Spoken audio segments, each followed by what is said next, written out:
Salut! Le dernier vidéo du cours. Triste moment. Extrêmement triste. Plus de mathématiques. Ah, comment qu'on va faire? Passer à travers. Je sais pas. Fait que qu'est-ce qu'on a ici? Une vidéo extra dans laquelle on va juste fabuler, dire n'importe quoi pendant 20 minutes. Fait que qu'est-ce qu'on a ici dans le dessin? Là, ça porte à confusion. Euh, En fait, on va voir les séries de... un des trucs qu'on va parler, c'est des séries de Riemann. Fait que là, lui, il fait comme avec sa main, hey yo man! Puis eux autres, ils rient. Fait que ça fait Riemann. C'est pas drôle. Ben oui, c'est ri. Non, non, non, non, non, non, non. Ri, ha, ha, ha, man. T'as comprenez la joke, là, hein? Hey, c'était écœurant. OK. Fait qu'une série de Riemann, c'est quoi? Euh, on a vu un cas particulier de la série de Riemann, c'était ça ici. On appelait ça la série harmonique, puis on a vu que ça divergeait. Ça, ce serait P égale à 1. Mais on pourrait avoir un autre exposant ici, à la 2, à la 3, ou peu importe. Fait que ça, c'est 1 sur 1 à la P. Mais là, ça va tout le temps donner 1, plus 1 sur K à la P. C'est ça, 1 sur K à la P. Si K égale à 1, ça donne tout le temps 1 sur 1 à la P, qui est égal à 1. 1 sur 1. 1 exposant n'importe quoi, ça fait 1. OK. L'autre, ça va être 1 sur 2 à la P, plus 1 sur 3 à la P. P, ça serait un nombre. Ça va jusqu'à l'infini. Mettons 4. OK? Fait que si P est plus petit ou égal à 1, mais là, vu qu'on a vu qu'en P égale à 1, c'était la série de harmoniques, puis ça divergeait. Fait que ça nous suggère que ça diverge. Là, c'est pas une preuve que je fais, là. Je fais juste en parler, mais ça, il faut faire des cours d'analyse pour voir les preuves de ces trucs-là. Ou d'étudier par soi-même sur YouTube. Tout est sur YouTube de nos jours. En ce moment, je suis des cours de doctorat. Ben, j'étudie sur YouTube plein d'affaires pour comprendre que ça marche. C'est rendu puissant, YouTube. Là. Puis, si P est plus grand que 1, ça converge. Ça, c'est une série de Riemann. Okay? Fait exemple, la fonction, la série ici, bon, ben ça ressemble à une série de Riemann. On va juste changer la notation fraction en décimale. Ça ici. Ça, c'est une série de Riemann. OK, série Riemann. Puis le P, c'est 3,5. 3,5, c'est plus petit ou égal à 1. Qu'est-ce que ça veut dire? Que ça diverge.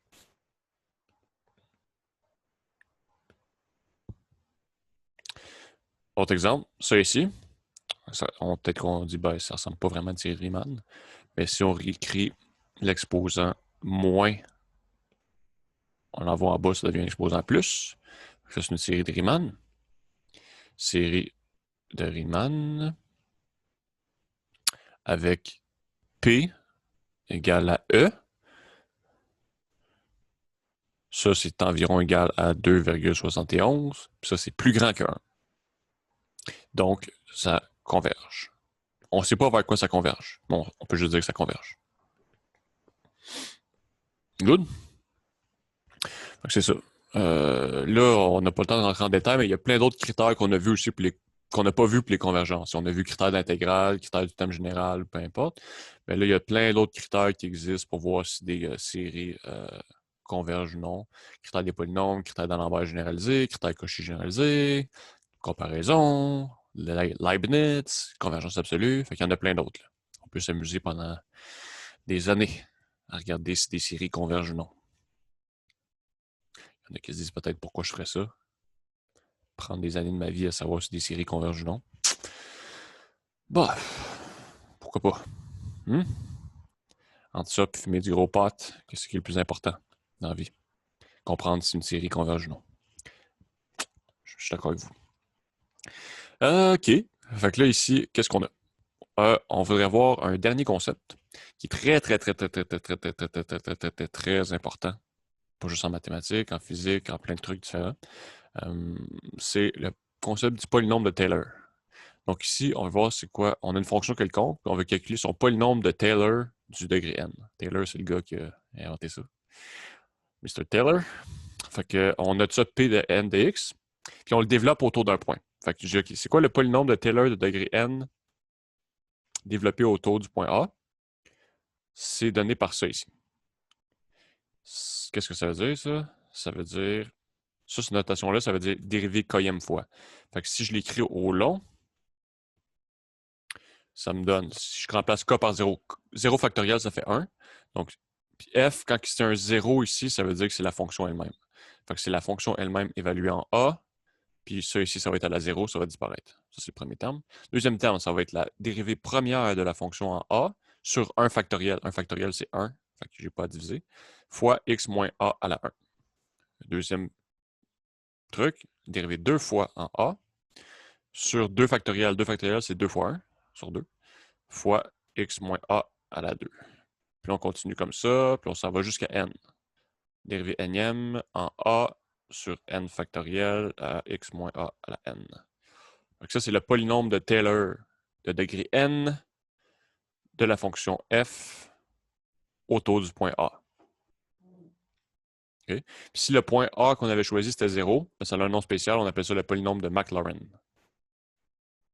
On n'a pas à spécifier le point autour duquel c'est développé. Quand on dit que c'est le polynôme de Maclaurin de degré n, ça veut dire que c'est le polynôme de Taylor de degré n développé autour du point 0. C'est ce que ça veut dire. Lui s'est dit, bon, ben, Taylor il a inventé ça, fait que je vais juste donner un nom spécial si je le donne autour du point 0. Puis je vais lui donner mon nom, comme ça je vais être populaire. Fait qu'il a dit, OK, polynôme de Maclaurin de degré n.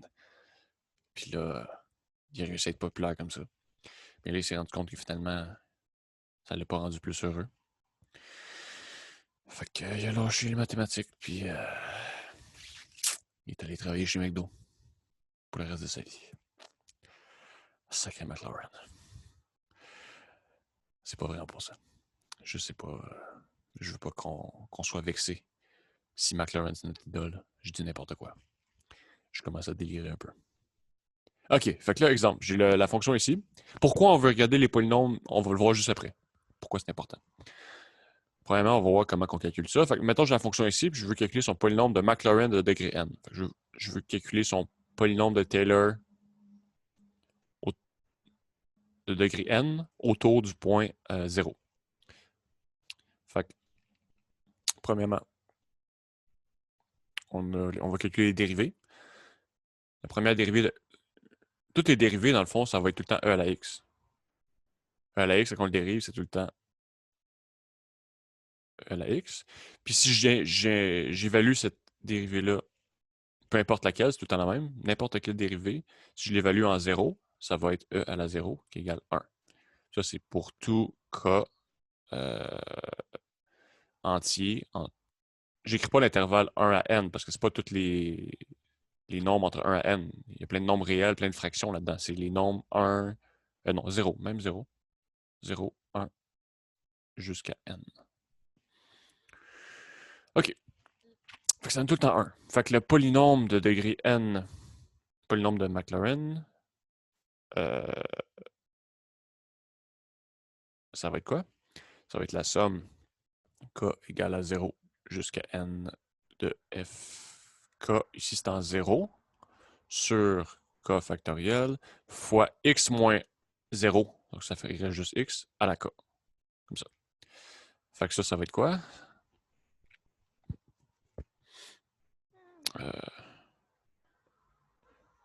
F. Oh, je vais l'écrire au long comme ça. F de 0 plus f' de 0 sur 1 fois x à la 1 plus f' de 0 fois x à la 2 sur 2 factoriel sur 2 plus, on va écrire un autre, mettons, f' de 0 fois x à la 3 sur 3 factoriel. 3 factoriel, ça fait 6, mais bon, on aurait pu.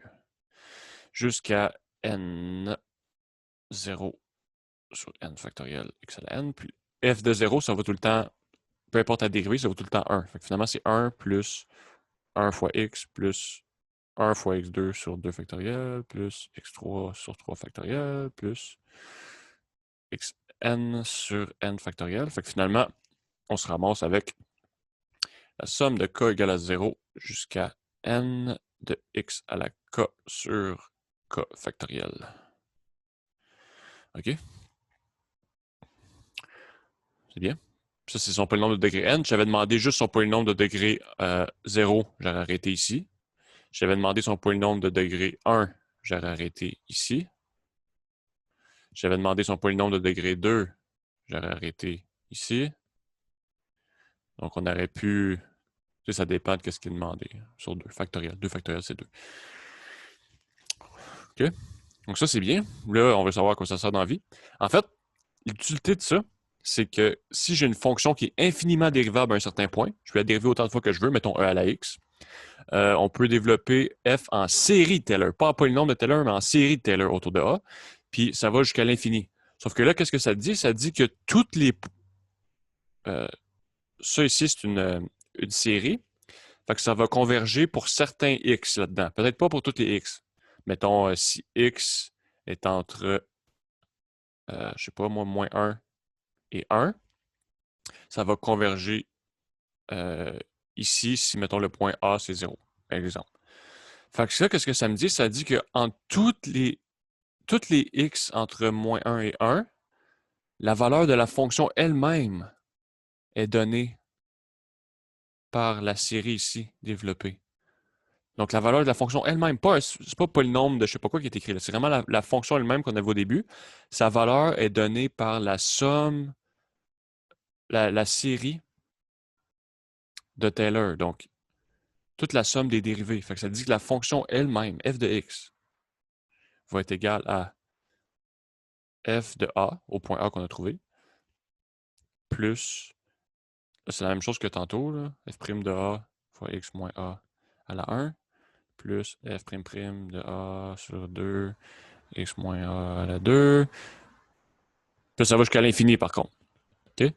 Ça dit que toutes les x, pour toutes les x dans l'intervalle de convergence de ma série ici, on n'a pas parlé d'intervalle de convergence vraiment, mais c'est toutes les x qui font en sorte que la série converge. Ben, c'est pas toutes les x qui font en sorte que la série converge, c'est la série autour du point A, elle va converger, mettons, c'est pas clair ce que je fais. Ça, c'est A. Elle va converger, mettons, pour toutes les x ici. Mettons, ici, elle converge. Peut-être qu'il y a des petits points qui convergent aussi, je sais pas. Puis elle converge, mettons, ici. Bon, ben, on va dire son intervalle de convergence, ça va être ça autour de A. Fait que pour tous les points, mettons, de x, la distance c'est R. Fait que sur l'intervalle, mettons inclus, A moins R, puis A plus R, la série converge tout le temps. Ça, c'est l'intervalle de convergence, si on veut. Fait que tous les points, pour tous les points entre ça et ça, au lieu de calculer la fonction, je sais que la fonction va être donnée par sa série de Taylor. Donc, la fonction elle-même pour toutes les x dans l'intervalle de convergence de ma série. OK?